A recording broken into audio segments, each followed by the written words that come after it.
الحمد لله نحمده ونصلي على رسوله الكريم أما بعد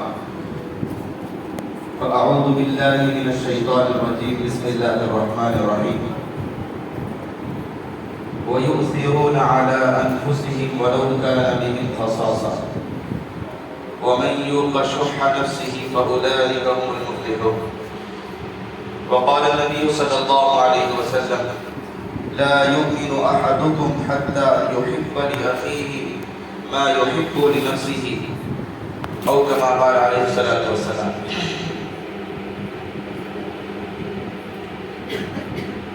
میرے معزز ساتھی اور دوستوں،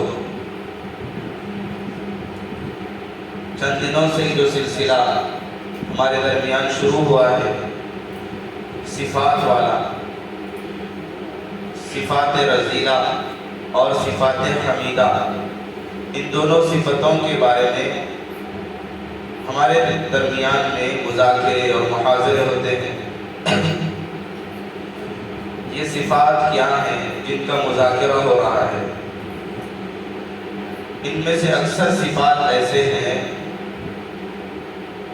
جو جانور اور انسان میں تمیز پیدا کرنے والی ہے. ان میں سے ایک صفت کا ہم آج مذاکرہ کریں گے جس کو ہماری زبان میں ایثار کہتے ہیں، ہمدردی کہتے ہیں. اس کے متعلق ہمیں گفتگو کرنا ہے.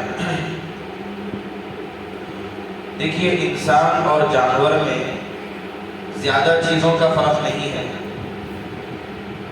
آپ دیکھیں جتنے بھی اعضاء جانور کے ہیں وہ انسان کے پاس بھی ہیں، دم نہیں ہے بس. یعنی جانور ہونے میں انسان بھی شریک ہے. اب 12ویں پڑھنے والے طلبہ نے پڑھا ہوگا انسان کس کو کہتے ہیں؟ حیوان ناطق. حیوان کے معنی جانور. تو انسان ایک جانور ہے، لیکن اس کے اندر فرق کرنے والی چیز، جانوروں سے فرق کرنے والی چیز اور انسان کو جانور سے ممتاز کرنے والی چیز ایک چیز ہے ایثار، ہمدردی. ورنہ جانور ہونے میں انسان شریک ہے. جتنے اعضاء جانور کے ہیں تقریباً اتنے ہی اعضاء انسان کے بھی ہیں. آپ کہیں گے کہ نہیں، جانور سے انسان کو جو چیز ممتاز کرتی ہے وہ اس کی عقل ہے، دماغ ہے. تو آپ ابھی مشاہدہ کر کے آئے ہوں گے، استفادہ بھی کر کے آئے ہوں گے کہ ہمارے سے بڑا بھیجا ان کی کھوپڑی میں ہوتا ہے. جانوروں کی کھوپڑی میں بھیجا ہوتا ہے، دماغ ہوتا ہے. اب کوئی یہ کہے کہ نہیں دماغ تو ہے لیکن شعور نہیں ہے. انسان کے اندر شعور ہے، جانور میں شعور نہیں ہے. لہذا انسان کو جانوروں سے ممتاز کرنے والی چیز شعور ہے. تو آپ دیکھ لیجئے جانوروں کے اندر بھی شعور ہے. جانور بھی اپنا کھانا پہچان کر کھاتے ہیں.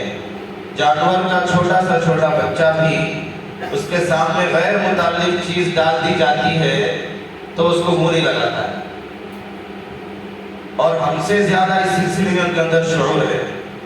یہاں پر صبح سے شام تک بلکہ عصر تک یہ بات کہی جاتی ہے فلاں چیز دکان سے نہیں لے کر کھانا ہے، تو جب بھی باہر نکلتے ہیں تو ہاتھ میں وہی چیز دکھتی ہے. آواز کو انفیلڈ والی بنانے والی. آئس کریم کھا لیتے ہیں، تیل کی چیزیں ہم کھا لیتے ہیں. جانور کے پاس آپ شیر کے بچے کے سامنے، ایک دن کا بچہ شیر کا، اس کے سامنے گھاس ڈال دیجیے، شیر کا بچہ منہ نہیں لگائے. بکری کے ایک دن کے بچے کے سامنے آپ گوشت ڈال دیجیے، وہ منہ بھی نہیں لگائے. اتنا زیادہ شعور ان کے اندر ہوتا ہے. خیر، انسان کو جو چیز جانوروں سے ممتاز کرتی ہے وہ چیز کیا ہے؟ نہ دماغ ہے، نہ شعور ہے، بلکہ یہ چیزیں تو جانور کے اندر بھی ہے. کون سی چیز زائد انسان کے اندر ہے؟ وہ ہے اچھے صفات، ہمدردی، ایثار، اپنے آپ کو روک کر دوسرے کو ترجیح دینا، اپنی حاجت کو مار کر دوسرے کی حاجت کو پورا کرنا. یہ انسان کے اندر ہوتا ہے.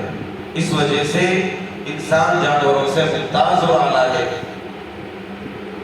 جانور کو آپ دیکھیں جب بھوک لگتی ہے اپنے بچے کو ہی بعض جانور کھا لیتے ہیں، لیکن انسانوں میں تاریخ میں کوئی ایسا واقعہ نہیں ہے کہ ماں اپنے بچے کو کھا گئی ہو۔ بلکہ ابھی 2 سال پہلے ایک ملک میں زلزلہ آیا، چھت کے نیچے ماں بیٹے دب گئے۔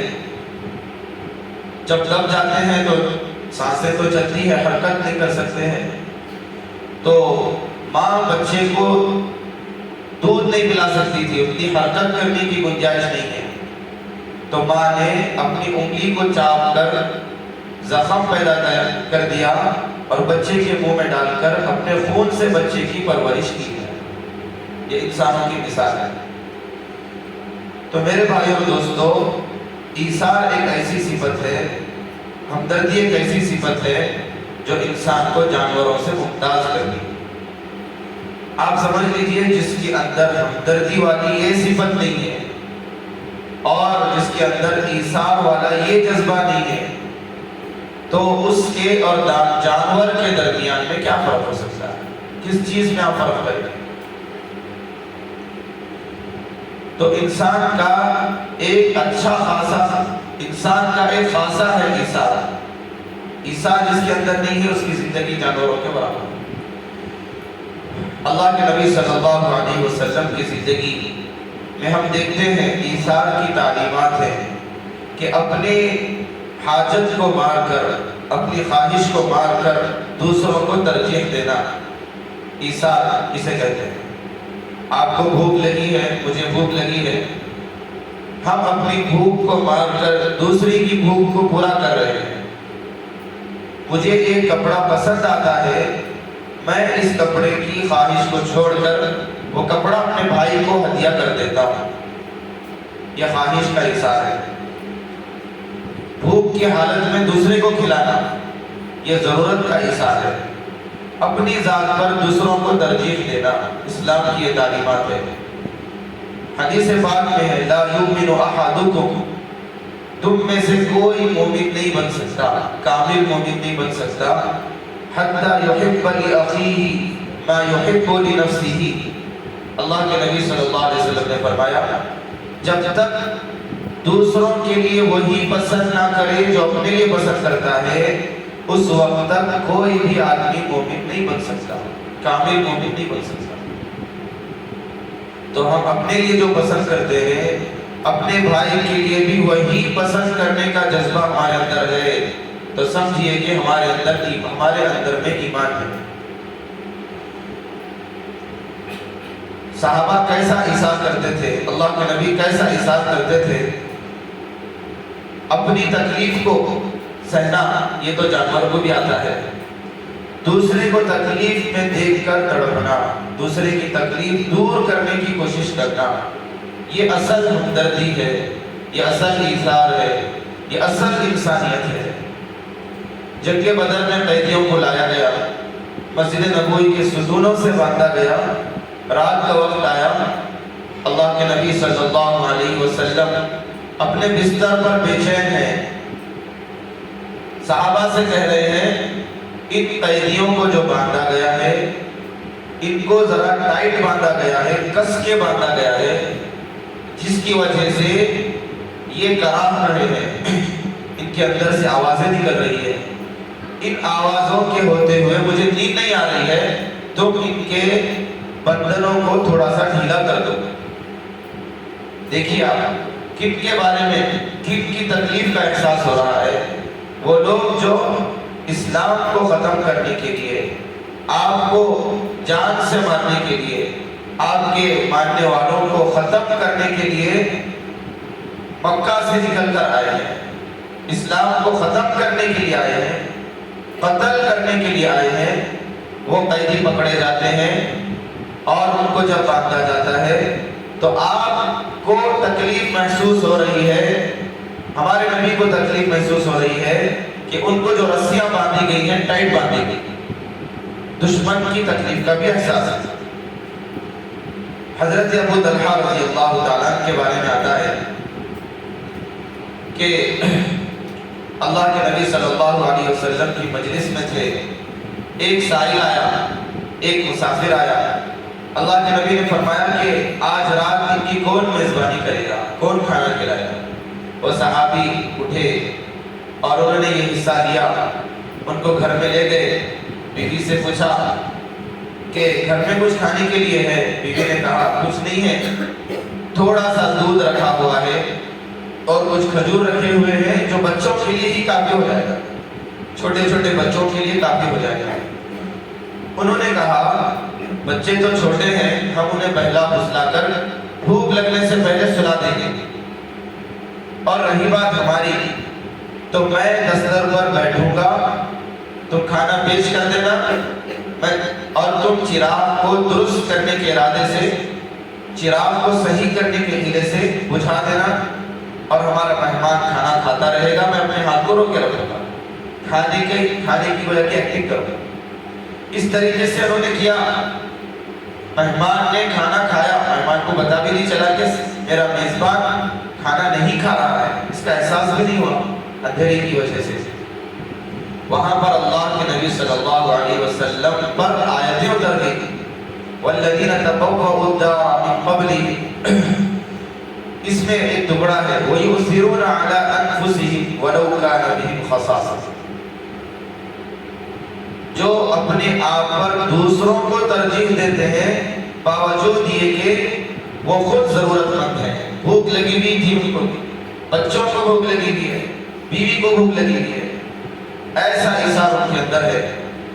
اللہ کے نبی صلی اللہ علیہ وسلم کی صفت یہ تھی کہ آپ ہمیشہ غمزدہ رہتے تھے لوگوں کی ضروریات کو لے کر، لوگوں کے حاجات کو لے کر، کہ ضرورت پوری ہو جائے۔ جب کسی کا انتقال ہوتا تو فرماتے کہ اس کا جو قرضہ ہے میں ادا کر دوں، روایتوں میں ملتا ہے۔ اللہ کے نبی صلی اللہ علیہ وسلم کی عادت، اصل مسلمان اور حقیقی مومن وہ ہے جو دوسروں کے دکھ درد کو محسوس کرے، جو یہ محسوس نہیں کر سکتا، انسانیت کے دائرے پر وہ کھڑا ہوا ہے، جب دوسروں کی تکلیف محسوس نہیں کرتا، اپنے ساتھیوں کی تکلیف کو محسوس کرنا چاہیے، اپنے ساتھی کی بھوک کو، تکلیف کو محسوس کرنا چاہیے۔ اللہ کے نبی صلی اللہ علیہ وسلم اتنا غم میں گھل جاتے تھے، اللہ تعالیٰ کو کہنا پڑا فَلَعَلَّكَ بَاخِعٌ نَفْسَكَ عَلَىٰ آثَارِهِمْ، اے نبی تم مومنوں کے یعنی لوگوں کے غم میں اتنا گھل جاؤ گے کہ کہیں آپ ہلاک نہ ہو جائیں، کہیں آپ ہلاک نہ ہو جائیں۔ حضرت عائشہ رضی اللہ تعالیٰ عنہ فرماتی ہے ما شبع رسول اللہ صلی اللہ علیہ وسلم 3 ایام متوالیۃ حتی فارق الدنیا، کہ اللہ کے نبی صلی اللہ علیہ وسلم لگاتار 3 دن تک کبھی کھانا نہیں کھائے پیٹ بھر کر۔ وہ کھجور کھانا الگ بات ہے، 1 کھجور 2 کھجور یہ الگ چیز ہے، پیٹ بھر کر جیسا کبھی ہم کھانا کھائے ہیں ویسا کبھی زندگی بھر موت تک آپ نے 3 دن لگاتار کھانا نہیں کھایا۔ 1 دن کھاتے تھے تو 1 دن ضرور فاقہ ہوتا تھا، اور وہ فاقہ ایسا نہیں اختیاری فاقہ تھا، آپ کے گھر میں سامان تھا، مال تھا۔ اسی لیے حضرت عائشہ رضی اللہ تعالیٰ عنہ فرماتی ہے وَلَوْ شِئْنَا لَشَبِعْنَا، اگر ہم چاہتے تو ہم پیٹ بھر کر کھانا کھا سکتے تھے، وَلَكِنْ نُؤْثِرُ عَلَىٰ أَنفُسِنَا، لیکن ہم یعنی اللہ کے نبی اور ان کے گھر والے، لیکن ہم کیا کرتے تھے؟ دوسروں کو ترجیح دیتے تھے۔ اللہ کے نبی صلی اللہ علیہ وسلم کے گھر میں کوئی چیز ٹکی بھی نہیں رہتی تھی، جو بھی چیز آ جاتی فوری تقسیم کیا جاتا، جو بھی چیز آتی تقسیم کیا جاتا، کوئی چیز صبح آ گئی شام تک نہیں ٹک سکتی تھی، دوسروں کی حاجتوں کو پورا کرنے میں۔ ایک مجلس میں اللہ کے نبی صلی اللہ علیہ وسلم کے ایک خاتون آئی، ہدیے میں ایک چادر پیش کیا، میں نے اپنے ہاتھوں سے بنا ہے، آپ استعمال کیجئے۔ نبی صلی اللہ علیہ وسلم نے ضرورت محسوس کی اور اس کو رکھ لیا، مجھے اس کی ضرورت تھی، اور آپ اس کو تہمت کے طور پر پہن کر آئے۔ ایک صحابی نے کہا اللہ کے نبی کتنی خوبصورت چادر ہے، بس اتنا کہا۔ اللہ کے نبی صلی اللہ علیہ وسلم نے وہ چادر ان کو ہدیے میں دے دی۔ صحابہ نے کہا وہ اللہ کے نبی استعمال کر رہے تھے، تم نے کیوں مانگا، تم نے کیوں ایسا کہا؟ انہوں نے کہا کہ میں نے اس لیے اس چادر کو لے لیا کہ یہ چیز اللہ کے نبی صلی اللہ علیہ وسلم کے جسم سے لگی ہوئی ہے، اور جو چیز اللہ کے نبی سے جسم سے لگی ہوئی ہے اس کو آگ نہیں کھاتی، تو میں اس چادر کو کفن بنانے کا ارادہ کرتا ہوں، لہٰذا ایسے ہی کیا گیا۔ حضرت اللہ کے نبی صلی اللہ علیہ وسلم کی زندگی میں ایسے ہزاروں سینکڑوں واقعات ہیں ایثار و ہمدردی کے، 15 منٹ 20 منٹ اس کے لیے بس نہیں ہوتے ہیں۔ تو میرے دوستو، صحابہ کے ایثار کے واقعات ہم دنگ رہ جاتے ہیں جب یہ واقعہ یرموک کا سنتے ہیں۔ ہم دسترخوان پر ایثار نہیں کر سکتے، دسترخوان پر کوئی چیز آتی ہے تو وہ دسترخوان پر جتنے لوگ بیٹھنے والے ہیں ان سب کے حساب سے بنتی ہے، لیکن پھر بھی ہم ایثار نہیں کر سکتے۔ میرا ساتھی پہلے دن میں بات کروں، یہ جذبہ ہمارے اندر نہیں آتا، دستر پر ایثار نہیں کر سکتے ہیں۔ صحابہ کہاں پر ایثار کیے پتہ ہے آپ کو؟ میدان جنگ میں جہاں پر لاشیں تڑپ رہی ہیں، زندگی اور موت کے درمیان میں جن کی زندگیاں لٹکی ہوئی ہیں، موت اور حیات کے درمیان زندگیاں لٹکی ہوئی ہیں۔ ایک صحابی مشکیزہ لے کر گئے، جنگ یرموک جب اختتام پر تھا، کچھ لاشیں ایسی تھی جن کا انتقال ہو چکا تھا، جو شہید ہو چکے تھے، اور کچھ ایسے مسلمان تھے جن کی لاشیں زندہ لاشیں تڑپ رہی تھی زمین پر، ابھی ان کو پانی پلانا تھا۔ ایک صحابی مشکیزہ لے کر میدان جنگ میں گئے، اپنے بھائی کو ڈھونڈنے لگے، اکرمہ کو، چچا زاد بھائی تھے، رشتے میں بھائی تھے، کہ میرے بھائی اگر کہیں ہو تو میں کو پانی پلا دوں گا۔ پتہ لگا ہے کہ ان کو زخم لگے ہیں اور تیر لگے ہیں، جس کی وجہ سے وہ تڑپ رہے ہیں۔ انہوں نے اپنے بھائی کو ڈھونڈا، ان کے بھائی اکرمہ نظر آئے، تو انہوں نے کیا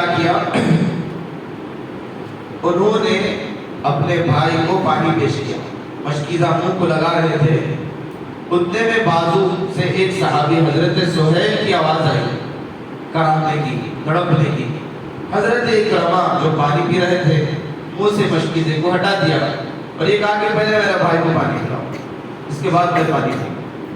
حضرت سہیل کے پاس ہو گئے دوڑتے ہوئے، جانے کے بعد انہوں نے ان کو پانی پلایا، پانی پی رہے تھے، بازو سے اور ایک صحابی کی آواز آئی، حضرت حارث کی آواز آئی کراہنے کی۔ انہوں نے کہا میں پانی نہیں پی سکتا، میرے بھائی کو پانی پلاؤ، اس کے بعد میں پانی پیوں گا۔ وہ حضرت حارث کے پاس دوڑ کر گئے، ان کو پانی پلانا چاہا تو ان کی روح پرواز کر گئی تھی، واپس دوسرے ساتھی کے پاس لوٹے، حضرت سہیل کے پاس، تو وہ بھی زخم کی داغ نہ لا کر دنیا سے کوچ لگے تھے۔ پہلے آدمی کے پاس پہنچے، حضرت اکرمہ کے پاس، تو وہ بھی شہید ہو چکے۔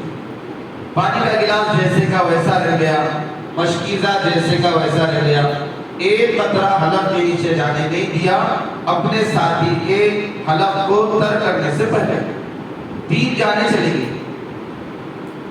تو اس طریقے سے میرے بھائیوں، صحابہ کے اندر ایثار کا جذبہ تھا۔ حضرت قیس بن سعد رضی اللہ عنہ بہت مالدار تھے، لوگ ان سے بہت قرض لیا کرتے تھے۔ یہ بیمار ہوئے، محسوس کیا کہ لوگ میرے پاس بیمارداری کے لیے نہیں آئے ہیں یا کم آئے ہیں، انہوں نے حال دریافت کیا، لوگوں نے بتایا کہ لوگ آپ کے مقروض ہیں، بہت سارے لوگ آپ کا قرضہ دینا ہے، ان کو آپ کے سامنے منہ دکھانے کے لیے شرم آ رہی ہے، کہیں قرضہ نہ مانگے۔ تو انہوں نے کہا اللہ کی پناہ، یہ مال بھی عجیب چیز ہے، لوگوں کو سے ملنے نہیں دیتا۔ اعلان کروا دیا کہ میرے جو لوگوں کے پاس قرضے باقی ہیں، لاکھوں کروڑوں دینار، وہ سب کے سب معاف ہیں۔ تو لوگوں کا ایسا ہجوم آپ کی عیادت اور تیمارداری کے لیے حاضر ہو گیا کہ ان کے گھر کی چوکھٹ ٹوٹ گئی۔ وقت بہت کم ہے، بہت سارے واقعات ہیں۔ ایک آخری واقعہ جو کہا جاتا ہے، کتابوں میں لکھا ہے، حاتب طائی کے بارے میں آپ نے سنا ہوگا۔ حاتب طائی بہت بڑے سخی تھے، سخاوت ان کی مشہور تھی۔ تو اس زمانے میں ان کے سخاوت کے بہت سارے چرچے تھے۔ کچھ لوگوں نے سوچا کہ حاتب طائی کے سخاوت کے چرچے بلندیوں کو پہنچ رہے ہیں، ہم اس سے کوئی ایسی چیز مانگیں گے جس کو دینے سے وہ رک جائے اور ریکارڈ بریک ہو جائے، ریکارڈ ٹوٹ جائے کہ یہ شخص یہ چیز نہیں دیا، جو بھی چیز مانگی جاتی دے دیتے تھے، کتنی بھی اچھی ہو کتنی بھی قیمتی ہو دے دیتے۔ چند لوگوں نے سوچا کہ ہم جا کر ان سے ایسی چیز مانگیں گے جو ان کو سب سے زیادہ محبوب ہو۔ پہلے پتہ لگایا گیا کون سی چیز سب سے زیادہ محبوب ہے، معلوم ہوا حاتم طائی کو ان کا گھوڑا سب سے زیادہ پسند ہے۔ وہ روز اپنے گھوڑے کو پانی پلاتا اپنے ہاتھ سے، اس کی گندگی کو دھوتا ہے اور اس کے بالوں کو کنگھی کرتا ہے، اتنی محبت گھوڑے سے ہے۔ تو ان لوگوں نے یہ پلان بنایا، اسکیم بنائی کہ جا کر گھوڑا مانگیں گے۔ ایک قافلے کی شکل میں ایک ملک سے دوسرے ملک گئے، حاتم طائی کے دربار میں حاضر ہوئے اور رات ہو گئی تھی آنے تک۔ ان سے کہا کہ آپ کا جب صبح میں دربار لگے گا نا، سب کے سامنے ہم آپ سے کچھ لینے کے لیے آئے ہیں، اسی وقت میں آپ سے مانگا۔ انہوں نے کہا ٹھیک ہے، بہت بہتر۔ اس لیے ان کی میزبانی کی گئی، آتے ہی ان کے ہاتھوں سے سامان لیا گیا، بستر بچھایا گیا، کھانا کھلایا گیا، گوشت اور روٹی کا انتظام کیا گیا تھا۔ اس کے بعد سلا دیا گیا آرام سے۔ صبح میں جب دربار لگا، بھرے دربار میں ان مہمانوں نے حاتم طائی سے جو چیز مانگی تھی ان کے سامنے رکھی کہ ہمیں آپ کا گھوڑا بہت پسند ہے، آپ کا گھوڑا چاہیے۔ حاتم طائی نے افسوس کرتے ہوئے سر پہ ہاتھ مار کر کہا اگر رات میں کہہ دیتے تو اس گھوڑے کو میں کاٹ کر نکلاتا تھا سارا۔ ایسی سخاوت کے واقعات لکھے ہوئے، اپنی ذات پر دوسروں کو ترجیح دینا، یہ انسانیت کا خاصہ ہے، یہ اسلام کی تعلیمات ہے۔ یہ چیز ہمیں اسی مدرسے میں سیکھنا ہے۔ ہم جب باہر جاتے ہیں تو یہ چیز صفات لوگوں کے اندر جانوروں والے آتے ہیں، اچھے صفات سیکھنے کے لیے یہ اللہ کا راستہ اور یہ مدرسہ، یہ خانقاہ ہے، یہی چیزیں ہیں جہاں پر ان کی مشق ہوتی ہے۔ میرا بھائی مجھ سے پہلے اور میرا بھائی مجھ سے اچھا کھائے، اس کی مشق کرنا ہے۔ ہم سب کریں گے انشاءاللہ۔